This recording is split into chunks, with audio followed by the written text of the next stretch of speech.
दोस्तों नमस्ते, मैं सुशील कुलकर्णी। आप देख रहे हैं एनालाइजर न्यूज हिंदी।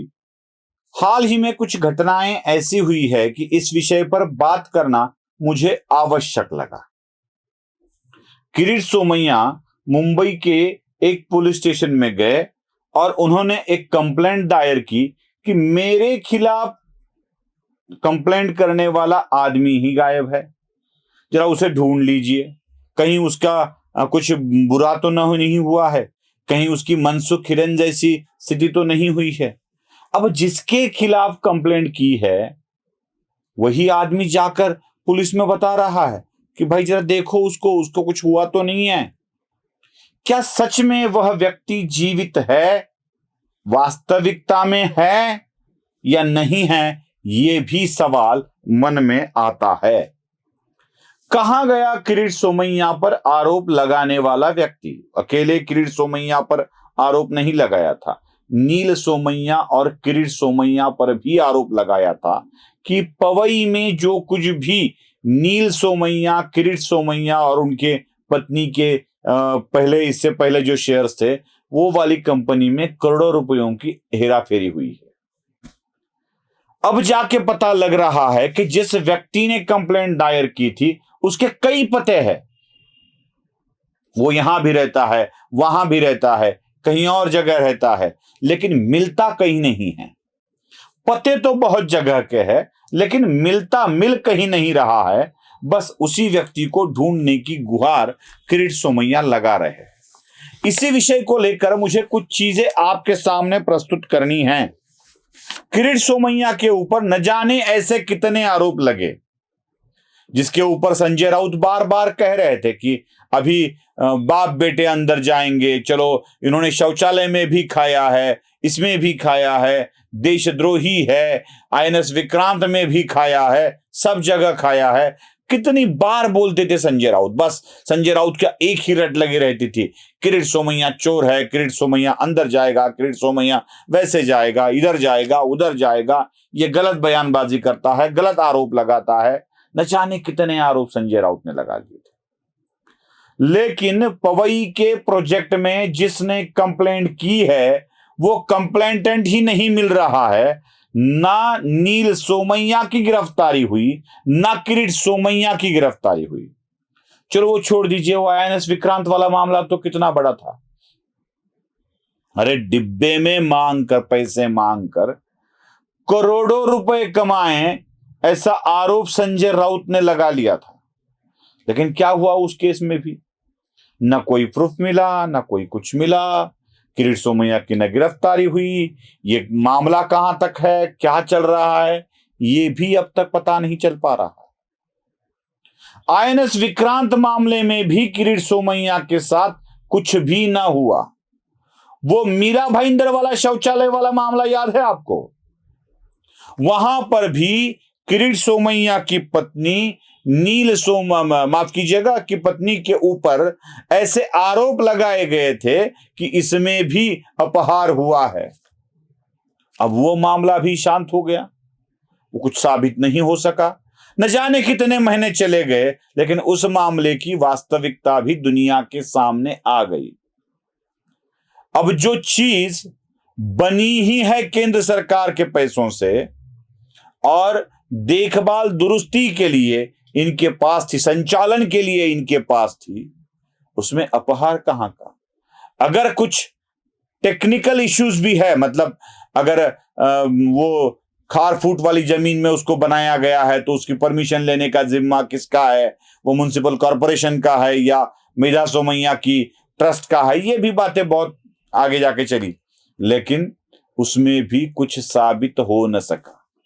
बाकी कुछ नहीं चला तो किरीट सोमैया के ऊपर, बेटे के ऊपर एक आरोप लगा लिया कि न जाने कितने कम समय में उन्होंने पीएचडी कर ली।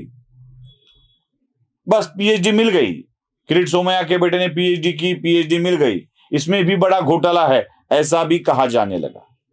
लेकिन किरीट सोमैया ने वो सारे सर्टिफिकेट दुनिया के सामने रख दिए, जो मैं भी आपके सामने रख रहा हूं।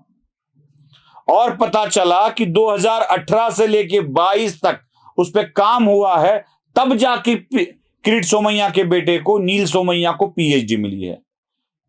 एक व्यक्ति के पीछे कितने गलत आरोप लगाए जाए इसकी मर्यादा होती है। अब आप कहोगे कि किरीट सोमैया को कुछ मर्यादा नहीं है क्या? वो कितना पीछे पड़ा है सबके, शिवसेना के, एनसीपी के, कितना पीछे पड़ा है। तो मैं आपको बता दूं, ये कहानी शुरू होती है 2019 के लोकसभा चुनाव को लेकर। 2014 की चुनाव में किरीट सोमैया जहां से सांसद बने थे, वहां पर किरीट सोमैया को टिकट न दिया जाए, इसके लिए भारतीय जनता पार्टी के नेताओं को किसने आग्रह किया था? सिर्फ आग्रह नहीं, ब्लैकमेल भी किया था और किरीट सोमैया का टिकट कटवा दिया था। वही सोमैया आपकी कुंडली में ऐसा जम के बैठा है कि अब निकलने का नाम ही नहीं ले रहा। इसी किरीट सोमैया को अपने पद से हटाने का काम उद्धव ठाकरे शिवसेना ने किया। यही किरीट सोमैया अब आपके पीछे लग गया है। आप उसके पीछे कितनी भी चीजें लगवा लो, कुछ होने वाला नहीं है। इसी किरीट सोमैया का सक्सेस रेशो क्या है?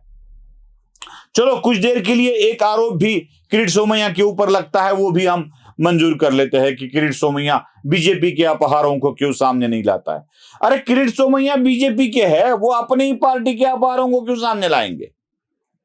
वो तो विपक्ष के नेताओं के ही भ्रष्टाचार के मुद्दों को सामने लाएंगे ना। किरीट सोमैया कोई समाज सेवक तो नहीं है, किरीट सोमैया कोई एनजीओ तो नहीं चलाते हैं कि अपहार सामने लाने की। वो अपने विरोधी दल के नेताओं के भ्रष्टाचारों को सामने लाकर उनकी पोल खोलने का काम करते हैं। तो थोड़े ही अपने पार्टी के ऊपर वो आरोप लगाएंगे, इन्हीं लोगों के ऊपर वो आरोप लगाएंगे। अगर बीजेपी में कोई करप्शन है भी तो किरीट सोमैया इसके ऊपर अपनी आवाज नहीं उठाएंगे, स्वाभाविक है। कोई उद्धव ठाकरे के ऊपर बोलेगा शिवसेना का कि पाटनकर का मामला क्या है, वायकर वाला मामला क्या है, वो सुशांत सिंह वाला मामला क्या है? ऐसा कोई बोलेगा क्या? उद्धव ठाकरे कभी अपने ही लोगों के ऊपर आरोप लगाएंगे? नहीं लगाएंगे ना। तो वैसे ही किरीट सोमैया अपने विपक्ष के नेताओं पर आरोप लगाते हैं और साथ ही साथ जिन्होंने टिकट काटा है उनके ऊपर ज्यादा लगाते हैं। किरीट सोमैया के ऊपर 4-5 आरोप लगे, एक भी साबित नहीं हुआ, लेकिन किरीट सोमैया ने जितने आरोप लगाए उन सब में वो रिजल्ट ले रहे हैं। अनिल देशमुख को अंदर डाल दिया, संजय राउत को अंदर डाल दिया, नवाब मलिक को अंदर डाल दिया, मिलिंद नार्वेकर की प्रॉपर्टी गिरा दी, अब अनिल परब की प्रॉपर्टी गिराने पे तुले हैं, सुजीत पाटकर के ऊपर क्राइम रजिस्टर्ड हो गया। न जाने कितने आरोप लगाए, विथ प्रूफ लगाए और उनसे रिजल्ट ले रहे हैं सोमैया। लेकिन सोमैया के ऊपर जितने भी आरोप लगाए गए उन सब आरोपों में से किरीट सोमैया का कुछ भी नहीं बिगड़ रहा है। इसका मतलब साफ है कि किरीट सोमैया पर लगाए गए आरोप हेतुतः लगाए गए थे, जिनमें से विपक्ष के हाथ में कुछ भी नहीं मिल रहा है। किरीट सोमैया पर आरोप लगाने की जगह अगर शिवसेना या एनसीपी अपने ही दामन में झांक कर इन सबको रिपेयर कर लेती तो बहुत अच्छा था। अपने खिलाफ खड़े लोगों को कुछ भी ना मिले, वहां मातोश्री पे कहां देने की बात होती है, वहां तो लेने की ही बात होती है। ऐसा शिवसेना वाले ही बोलते हैं। वो तो लेना बैंक है, देना बैंक नहीं है। मातोश्री पर देना नहीं पता है, लेना पता है। उन्होंने किरीट सोमैया का करियर ले लिया तो बदले में किरीट सोमैया में और कुछ दे दिया, सबका करियर बंटाधार कर दिया मातोश्री के ऊपर जितने भी है। तो ये किरीट सोमैया पर लगे आरोप आप साबित नहीं कर पा रहे हो, तो ये सबक है उद्धव ठाकरे और उनके परिवार के लिए कि अगर आरोप लगाना है तो सच होने वाले लगाइए, जो साबित कर सके, जैसे सोमैया ने लगाया है। वीडियो पसंद आए तो लाइक, शेयर और सब्सक्राइब जरूर कीजिएगा। धन्यवाद।